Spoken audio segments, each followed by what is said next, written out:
क्या वजूहत है, क्या समझते हो आप, इसको कैसे देखते हो?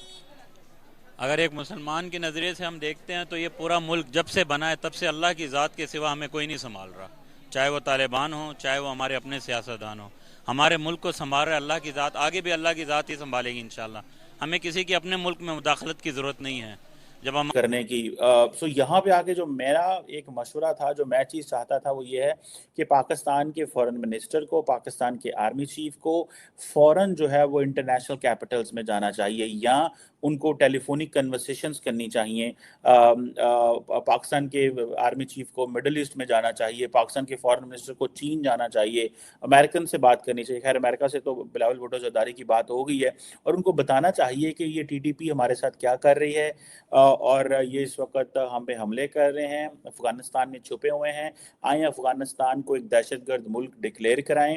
मुझे ऐसे लग रहा है कि जिस तरह कभी इंडिया पाकिस्तान के खिलाफ कैंपेन चलाया करता था, आज वही पाकिस्तान जो है वो अफगानिस्तान के खिलाफ कैंपेन चलाएगा। This is what is going on and this is what is happening. So अब पाकिस्तान के जो फॉरेन मिनिस्टर हैं और पाकिस्तान के जो डिफेंस मिनिस्टर, खैर तो उनकी तो कोई वैल्यू नहीं होती, जो आर्मी चीफ हैं उनको जाके बात करनी चाहिए दुनिया के लीडरशिप से कि भाई देखें ये मसाइल हैं, और हमें अफगान तालिबान जो है वो हाथ पल्ला नहीं पकड़ा रहे।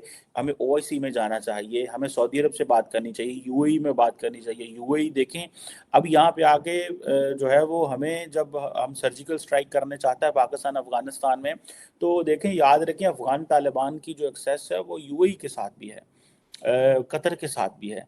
तो अब पाकिस्तान को, कतर को, यूएई को और सऊदी अरब को ऑन बोर्ड लेना पड़ेगा ये मिलिट्री ऑपरेशन करने के लिए भी, और इसके लिए बताना पड़ेगा कि भाई ये अफगान तालिबान जो है वो टीटीपी को होस्ट कर रहे हैं, और अगर अफगान तालिबान वहाँ से नहीं निकलते, दुनिया में कहेगी आप टेबल पे बैठे हैं, हमसे टेबल पे बैठा नहीं जाना।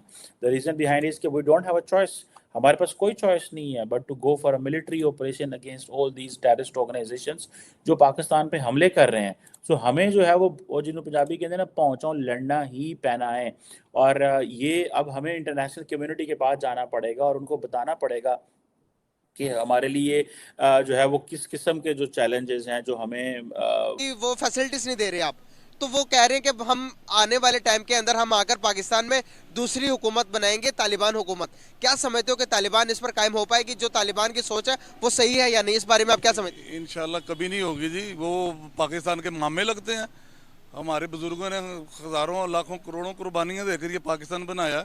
हम अल्हम्दुलिल्लाह, बल्कि दूसरे मज़ाहिब के जो लोग हैं जो वो उन्होंने कभी शिकायत नहीं की, तो ये मुसलमानों की थी। ये अफगानियों का तो शुरू से ही रवैया इस तरह, इनको लुटेरे हैं, ये तो आकर लूट कर बरद सगीर को जाते रहे। कभी नहीं इंशाल्लाह होगा ये इनके इरादे कभी पूरे नहीं होंगे।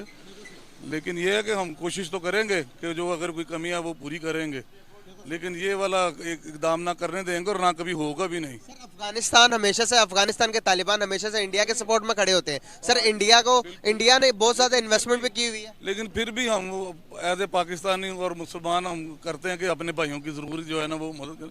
लेकिन इस तरह की बात हम इंशाल्लाह कभी बर्दाश्त नहीं करेंगे।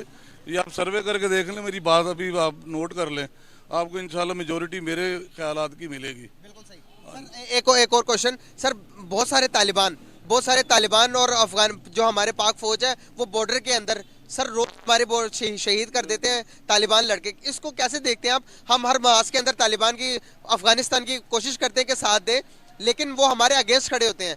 इसको कैसे ठीक किया जा सकता है?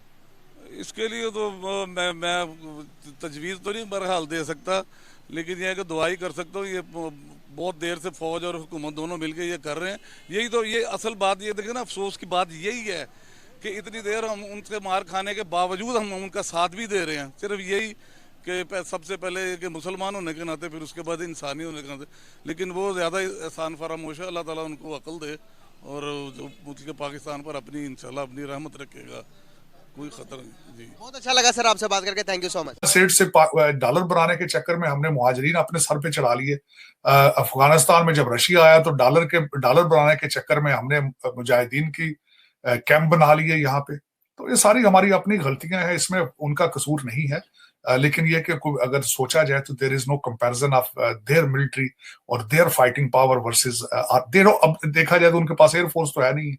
ये स्टेटमेंट देने वाले ने कितनी अजीब सी स्टेटमेंट दे दी है कि अगर देखा जाए उनके पास एयरफोर्स को नहीं, हमारे पास F-16 है और कई चीजें हमारे अपने चाइना के साथ मिलके खुद जो वो J-17 खुद फाइटर प्लान बना रहे हैं।